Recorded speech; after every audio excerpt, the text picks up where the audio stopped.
Happy 2020! Happy 2020, listeners. That was the sound of, yes, it was, us clinking tea glasses because we are, wait for it, in the same country.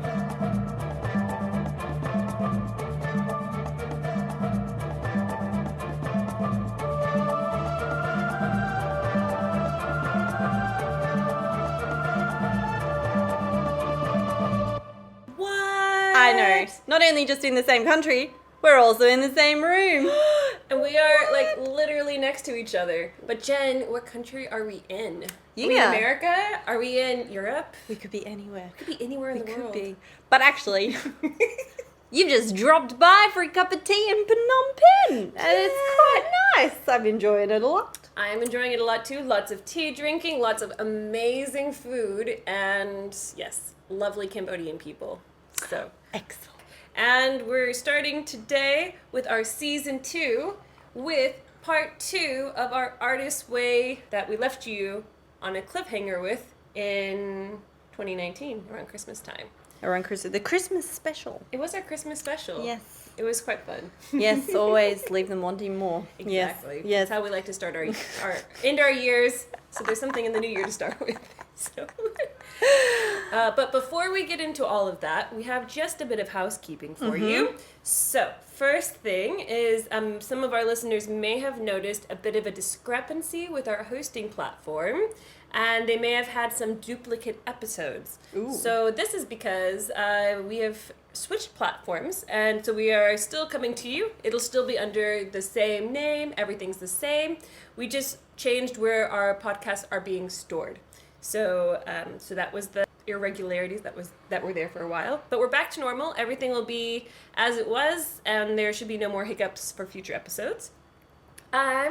And this episode should be coming to you if all goes as scheduled mid-February, and then our next episode will be the first week of March. So from here on out, regular episodes until the end of season 2. End of season. That's very exciting. I know. Yeah.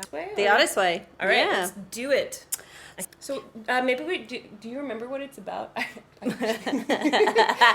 do. But what is it about? Yeah. Maybe. Okay. So to recap, well, I'll just do a quick summary, a reminder of what it's about. So it's written by Julia Cameron, and she's come up with this 12-week course, which kind of reboots your creative spirit. Your creative essence. Your creative essence. And it's basically a collection of tips and hints from different artists and authors. And the goal is maximize creativity and productivity of artists. And she claims that, like, everybody can be an artist. This is for everybody. This is a book for everybody. Anyway, this book is hugely popular. It is has been in the top 10 bestseller list, and it is in the top 100 best self-help books of all time. That's right. As well as the Self-Publishing Hall of Fame. Oh, yeah, that's right. I forgot because she self-published this first. She did. The first copies came out after she photocopied it in a newsagent's, I think. Basically, Cameron maintains throughout the book that creative inspiration is from and of a divine origin and influence. And what she kind of means by that is she thinks of creativity as an outside force. So it's not from the human ego, it's from an outside source, thereby taking the responsibility and pressure of creativity and whatever that means from us, which helps creativity.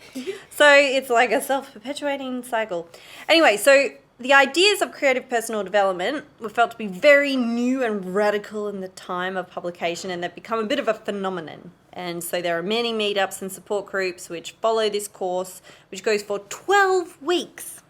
That's right. 12 weeks. So here we are at the end of 12 weeks to discuss how this went, how we went with this course. Mm-hmm. And share it with you, our listeners. Yes. And where we left off with you last time was at the end of our week 2.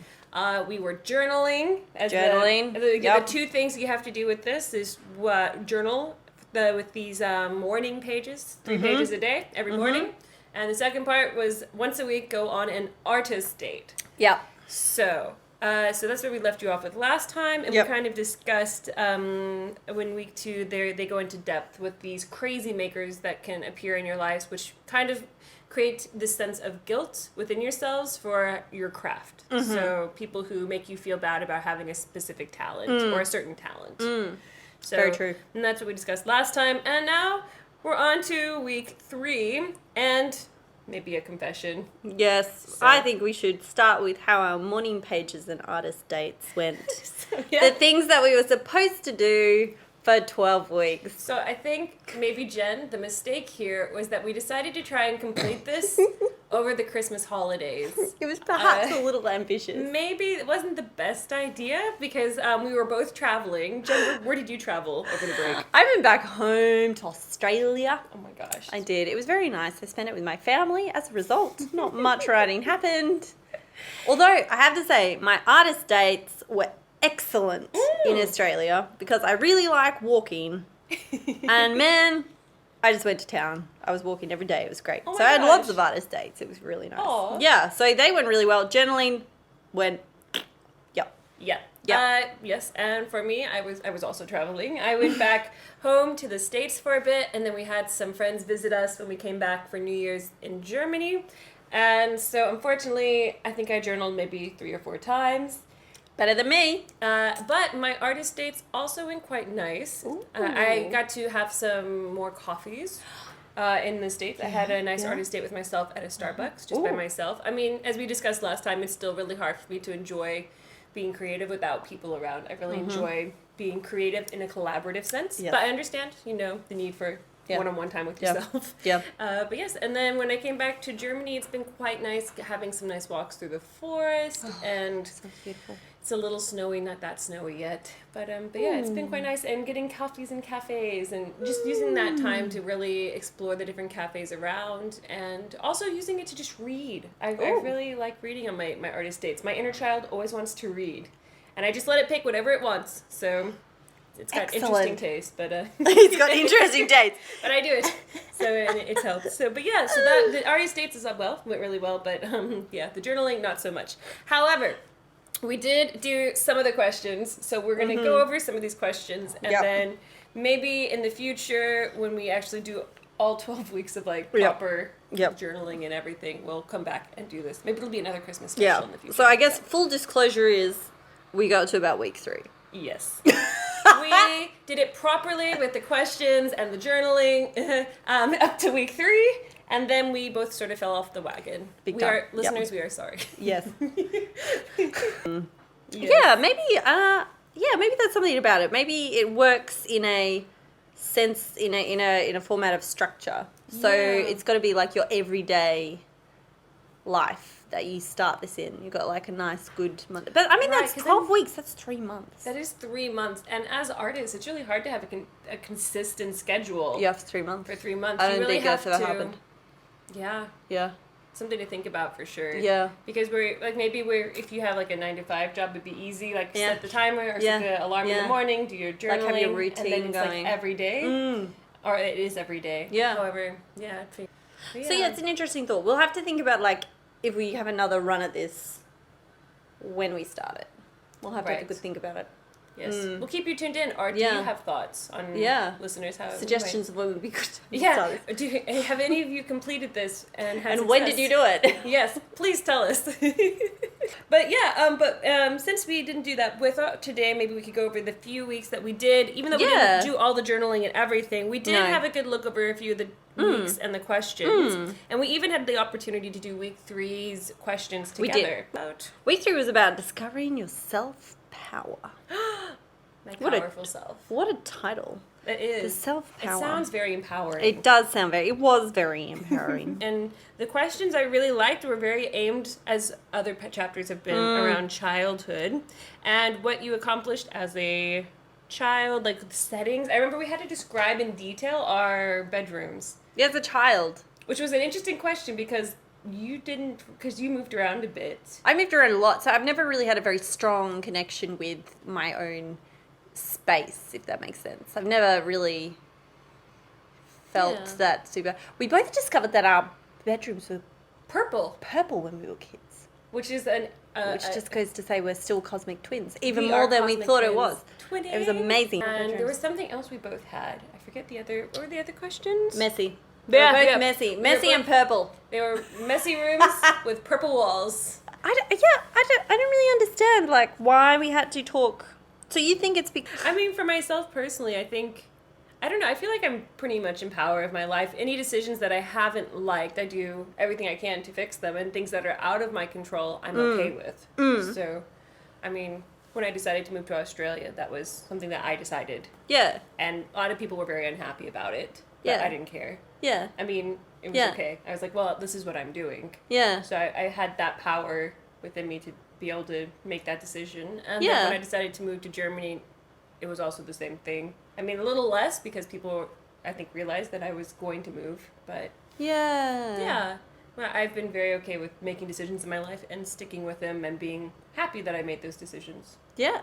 So I don't know. I mean, it was a good Often we are wrongly shamed as creatives. From this shaming, we learn that we are wrong to create. It's interesting. The very act of attempting to make art creates shame. Details. Yeah. But yeah, shame would definitely, like, maybe there's a shame in being an artist and allowing yourself time to do things that other people might not think are quantifiable in a good way. Like, it's not making you money, it's not necessarily producing things that people think are good. Yeah. But without this sense of artistry, we can't be creative and innovative as an individual. Yeah. I think because people like have this kind of set idea of what creative looks like. Like I get a lot of people talk to me about how, oh, I'm not creative person. Oh yeah. And you're just sitting there going, what do you mean? They're just like, well, I can't draw, or I can't, play music or sing or anything. And you're sitting, and you just start asking them questions about what they do, and then all of a sudden you discover that they really like knitting. And so Yeah. they knit things. And you're like, well, that's creative. Yeah. Or they make up really cool little lessons to teach kids. It's just like, well, that's creative. You're creating something. It doesn't have to look like an artist painting or like a piece of music or a dance. I mean, creativity is in everything. is in everything. It's in how you Yeah. construct a door frame. Like, what colors did you pick? I mean, Creative. what color, and how did you you decide decorate to put your it house? in? Creative. Yep. Yep. Did you choose certain art that works together for you? Creative. I know. Did you pick some flowers that you thought looked nice and look really, really nice in a room? Yeah. Did you curate a playlist? Of And music on your iPad. Yeah. iPod.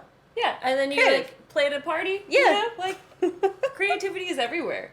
Yeah, I think, yeah. And to a certain extent, I guess that those kind of preconceptions are stuck in my head as That's well. Interesting. Yeah, I guess, yeah, they do. They get stuck in, like, you hear things or you get ideas in your head that it should look a certain way, and if it doesn't, then it must be wrong. And so you feel Yeah. shame that you haven't done it the way it should look. But that's the beauty of creativity. There is no right. And it's, well, see, that's the thing, but we're not taught that at uni at all. No. There's definitely... Music is like, no, that was wrong. In fact, most of the things you get told in a performance degree in university is how you're doing it wrong. That's very true. And then you get a grade. And then to you get make a sure grade. You know that you did it wrong. To make sure you know exactly how wrong you did it. Yeah, it's one of those laws. I mean, yes, I mean, I'm sure, like, with every system, there's going to be, like, you have to have a way to say, like, this is better than this. To rank the work, yeah. And so then how do you... But then is that, Yeah. like, does that mean that is the best format for creativity? Possibly not. Probably not.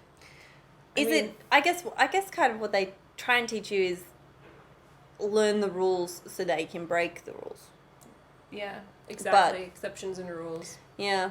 And then when you break the rules, is it okay? And or is it not okay? Do you know why you're breaking the rules? And do you know why you're breaking the rules? Yes. And then, like, for example, like Mozart, Yeah. he's, like, there's, like, a lot of rules that he followed by in his music. And then he breaks them. Yeah, and then he breaks them. And then it's okay, why did he decide to break the rules for this instance?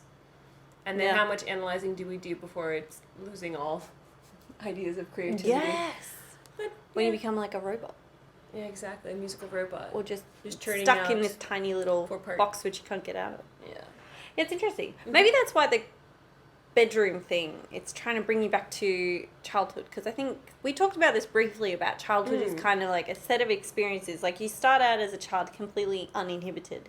Yeah. And then slowly throughout your life you get more and more experiences which kind of just bring your inhibitions further and further, like just cuts in more and more and more, so that you just get more and more contained.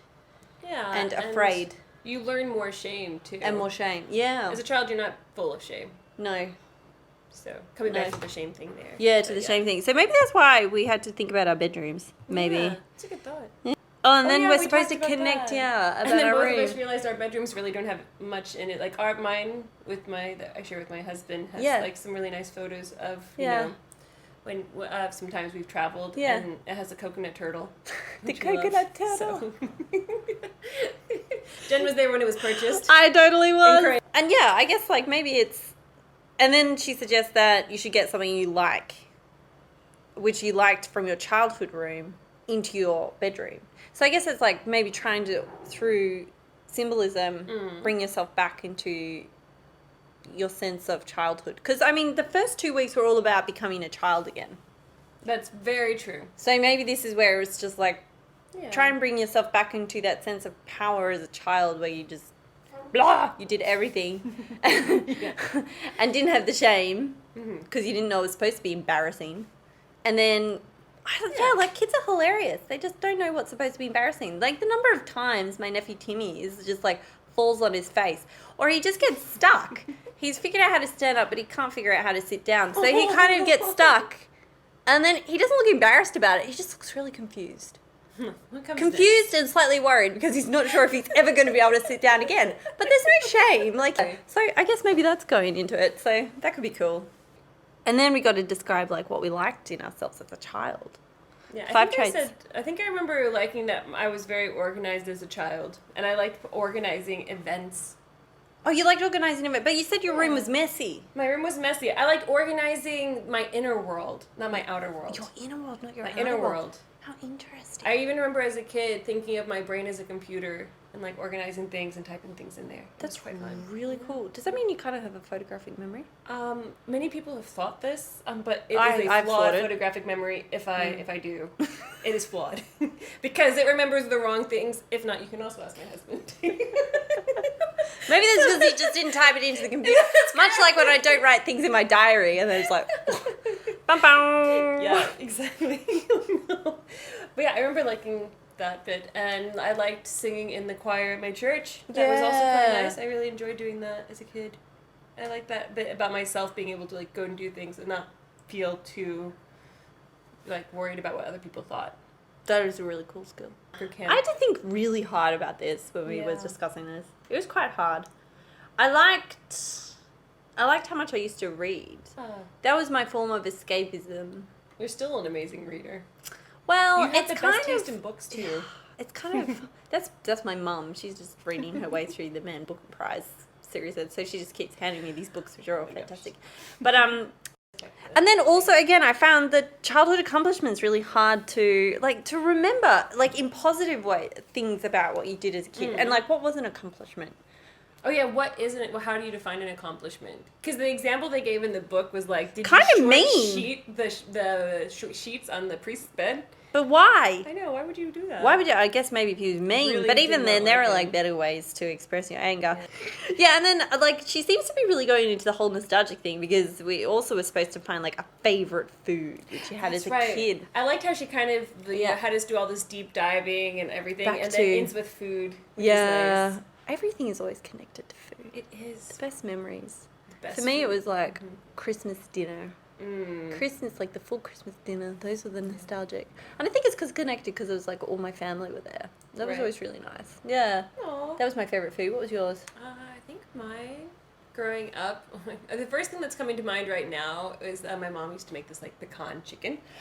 And it was really good. It was basically chicken soaked in buttermilk and then covered in crushed pecans. Can I have this recipe? Sounds great. Maybe we should start like a podcast recipe book. But yes, we do love cooking. So it's another way of creative expression. Yep. Cooking. Yep. So cooking. Going. Then she kind of switches into what are the things in your life that take away your power. So these habits. She made us look at our habits. Do you have a habit of hanging out with a really boring friend? Oh, just to pass time. That's right, that question. Habit of hanging out. How do we... Okay, you need to watch Derry Girls because there's fantastic character on that, which is Uncle Colin, and they just portray him as the most boring man alive. It's fantastic. He just goes into these like epically boring long stories. He's like, what's the guy in Pride and Prejudice? The one who wants to marry Elizabeth. Oh, Mr. Collins. Oh, man. Yeah. And I guess it's like when the habits turn into sabotage. That's true, when you're self-sabotaging. When you're self-sabotaging. Yes. And then I guess then it's like, the rest of the questions are like, make a list of friends who nurture you. Oh, we did. Yeah, that was really some of your nice. nurturers? The nurturers. I had a lot. It was basically my fam. Aww. And you. Oh, you're on my list too. Yeah, like, who was yours? Oh, mine? Definitely you and my husband, Bing. Marco. Shout out Marco. My fam. So he's giving a little smile. I'm facing the microphone, so he doesn't tell me to face towards the microphone. Yeah. Some of our mutual friends. They're pretty cool. Some of my friends from Brisbane too. From Brisbane. My artist friends. Yeah, I've got a lot. They're just all scattered everywhere. So, but yeah, you, Jen, you jumped ahead a little bit. I did. 7, and you said that there was a really good bit about perfectionism in there. Maybe we can like talk about that a bit. Yeah, I guess this kind of ties into like they were talking. So in chapter 3, they were really talking about criticism and unhelpful criticism, who kind of shuts you down, creates this shame from outside. And I guess chapter 7's more looking at the internal criticism you can get, which is specifically the one about perfectionism, which I found really, really interesting. Raise your hand if you suffer from perfectionism. Yeah. And it was just this idea that perfectionism, it doesn't, like, it's not... So, like, this idea of getting it right or fixing it before you go any further, and basically it just, like, bogs you down in one creates this, place. Like, loop. They said loop or something, right? Yeah, it's like a, feedback loop. It's just... Yeah, where you feel like you can't really, like, oh, I've made this thing, but I can't put it out there because it's not perfect. Exactly. So, that happens all the time when we're recording. It's especially for auditions, and you have to send in a copy of a 30-second excerpt, and it has to be done in one take, and, getting it perfect. I mean, there's always something you can criticize. Always something. Always, yeah. Oh, yes. Like, oh, my breath is too loud. Oh, my tempo was a bit irregular in this. Oh, did I master it correctly? Are the balances correct? Like, on top of that. I didn't like how my tone didn't match between those two notes. Yes, exactly. I have to define myself for this orchestra in 30 seconds, and I'm not. It doesn't matter how many takes, you never have an absolutely perfect one. No, you don't. And you can just go in a loop where then you don't even want to send it off, and then you lose any opportunity of it. What I liked was there is this thing about directors and how they all say that they always say they figured out how to direct the film after they've finished it. Shout out to the last Star Wars movie. Oh, that was a burn. Oh my gosh. Yes, internet. Oh. Yeah, but there's this idea of, I kind of connect with it, especially with you get so stuck in the details that you kind of don't almost enjoy the music playing it anymore. Yeah. And I remember one of our masterclasses, was it? One of them was talking about how you practice these excerpts so much that you kind of get this ingrained kind of sense of fear about them. Maybe he was talking about the Mozart. He's like, even when you come across it, there's like, you get to the solo and all of a sudden this tension comes in. And it's like you lose all ability to enjoy and just flow with the music. Idea. And how do you keep that in check? Because we do need to... look at the minutia. We do need to look at the minutia. But then how do you stop it getting obsessed over the minutia? Yeah, it's Julian's thing of precision and not accuracy. It's like, it's not supposed to be accurate. It's not supposed to be accurate. It's supposed to be precise. And there is a difference between precision and accuracy. Yeah. I don't know. But what I think my favorite of the questions was the one where you had to say the 5 people you would secretly admire and people you openly admire. Yeah, what were some of yours, Jen, for one or the other? I really admire Tom, my husband. I admire him. What is he building now, a rover? And I know. That's a form of creativity. He's very creative. He always needs his projects, or else he goes slightly nuts. I mean, His projects are nuts, but it's beautiful what he makes. Like he's very talented. I admire my mum. She always goes for things. Like she's not afraid to go for things. Your mom's amazing. She's the risk taker. Do enjoy that, and she's always got big ideas. She thinks big. And I admire my dad. He's a good man. Your dad's the best. And then I went with the secretly admire, and I secretly admire. I have a very secret admiration for Lady Gaga. Like, To pray tell. like that lady just goes for it. She does not let things stop her. She's pretty fearless, so I do admire that about her. So you admire fearlessness in people. I do, yeah. I think I do. I think I admire those people who just go for it. They do it. They do the free fall. Yeah. Also Dolly Parton. Man, she's a clever lady. Yes, I need to get on this Dolly Parton train. Oh my gosh, yes. It's Dolly good. Parton. Yeah. Prep my husband now. Yeah, for Dolly. Well, listening to Yeah. Dolly for a while. He Yeah. already knows my love of Jolene, so Oh, it shouldn't wow. be too far. Yeah. Too far to Great cry. song. Like, good. such a beautiful ability to write stories in song. Yeah. Very, yeah. More creativity. Yeah. Anyway, what is your list like? I think my outward ones, like in a musical sense, some of the people we've done Masterclasses with, of course, and my professors. I really admire, especially my undergrad and graduate professors, Dr. Yeah. Clardy and Elizabeth Koch. Koch. Cock. I've been in Germany too long. I don't know how to pronounce her last name. I'm sorry, Liz. But yeah, how much they were able to attain as musicians, being female as well, in the times they were living in. They're not that old, but like still, it hasn't always been easy. No. Then some of the other like male ones I've studied with too. Yeah. I guess Julian and some master classes. Yeah. What they are able to do and what their outlooks on life are maintaining. Yeah. And how they're able to work with a sense of accuracy and still be creative, which is cool. Which I also admire. Then like on a personal level, I definitely admire like my husband. He's very he's over there, which is why I'm laughing. He's getting a little smile. He's enjoying this. But yeah, he's really helped me come into my own about like, you know, how important accuracy can be too. And it's like, oh yeah, actually with that, it makes things better and like a little more beautiful too. And he's also very creative with it too. Yeah. It's like how he can be creative and accurate at the same time. Yeah. So yeah, you should see some of the photos he edits. They're quite beautiful. I'll put some I on have my seen some of the Instagram. photos they edit. They are very beautiful. I recommend that you follow his Instagram account. Does he have Which one? is my Instagram right now. Which is Alex's post Instagram. These pictures on mine, but I always give him credit for them. There we go. So you can see his photos. Yeah, They're at pretty wild. Yogini. Check it out. So I don't know. I draw inspiration, or I admire like all the people I hang out with.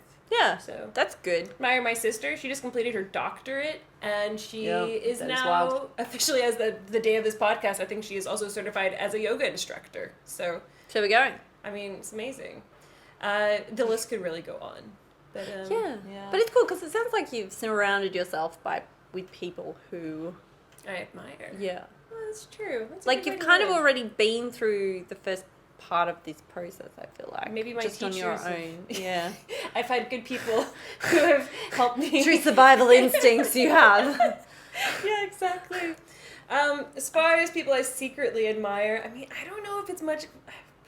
I mean, I really like Keith Urban, but I don't know if that's much of a secret. I mean, maybe it is for you listeners. Why do you admire him? What do you admire about him? I really admire the energy he brings to his live performances. Like, Cool. I know he's country, and technically I'm not supposed to like him as a classical musician to a certain degree. Yeah. There's like this Judgment. Yeah, exactly. So much judgment. But I mean, like his live concerts, they're so creative and innovative. I mean, I'm sure a lot of it is rehearsed, but the energy he brings, it's obvious, especially when he has you a can starting respect a band. good performer, Yeah, someone who can no matter the bring- genre. Yeah, exactly. He's a fantastic performer. I mean, best Yeah. live concerts I've ever seen. I've been Yeah. to a lot. Yeah. So, of all genres. I mean, yeah. So I think that's it. Yeah. Probably Keith Urban's my secret admirer.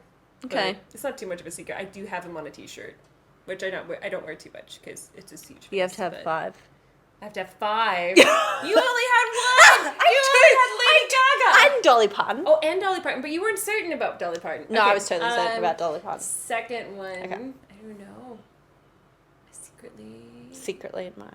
I mean, I have lots of things I like that I don't tell people about, but they're things and not people. Oh. Like my secret love of Game of Thrones. It's not a secret now. It's not a secret not a now. secret to my All of us husband that as we're well, bearing our souls so. for you listeners. I know.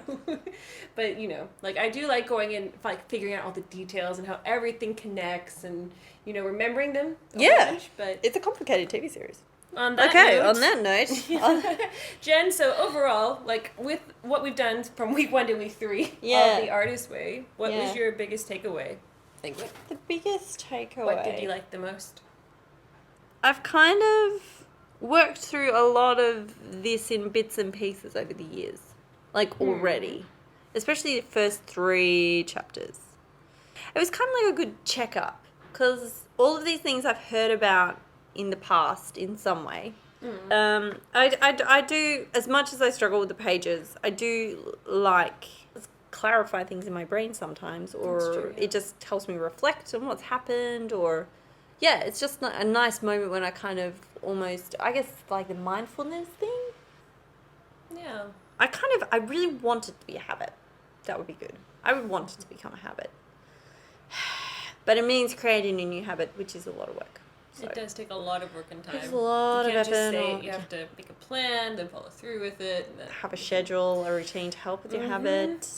Yes. Discipline. I don't know about you, Alex, but I feel like I use up all my discipline just practicing. Yeah, making practice. I feel as though, yes, there is a certain amount of discipline everyone applies to like their life, and it's how much... A limited quota. Yeah. And what you decide to apply it to. I mean, it's like, it harkens back to that book that talks about, like, not that we did, but I heard about on another podcast, but we have energy in our day for 3 things. Yeah, you were telling me about Yes. this. This is great. As well, I do have some issues with some of the things that she mentions in there. Yeah. I think that is, if you focus on more than 3 things a day, and they break it down, with like your job, exercise, friends, like hanging out with friends, social life, sleeping, all of these things, like housekeeping. Like, you just have only so much bandwidth in our brain. Yep. Like, we only have so much bandwidth in our brains to be able to do that before it needs a break. Yeah. And to do it really well. Really well. Yeah. I mean, of course, you can always fit in more. I'm a big fan of trying to fit everything in, but then also it's we are also the eternal important optimists, Alex. We are, yeah. But yeah. How did you find the whole process, Alex? I think I found it insightful. Yeah. I mean, as you said, it helped bring home some things that we've been told in the past, but more in one cohesive place. So in this book, I am looking forward to seeing how it continues, since I did not read the whole book just yet. But the first 3 chapters were quite good. Yeah. I think things I'll probably continue to do is like having this idea of once a week taking time to do something artistically for myself. Yeah, that's like really cool. Making going to a concert, Yeah. listening to something insightful, Yeah. or Yeah. creating something without it having to have purpose. Yeah. So Yeah. I do like that, and that was something I wasn't doing before. So Yeah. I think I will continue with that. But yeah, and seeing maybe how it goes in the future. I think that's my main takeaway. And then just using the time to kind of reflect on how I got here, like what things, like people, which energies, all of the, like this whole idea. Yeah, I think that's the end of The Artist's Way as of now. Maybe in the future we'll continue with the book. But yes, for the rest of our season, we've got some great repertoire, some great methods. We do. Some great articles. Bit shorter, 2 weeks only. Yep, only 2 weeks, not a huge 12, even though ours was mainly like 3-4 weeks.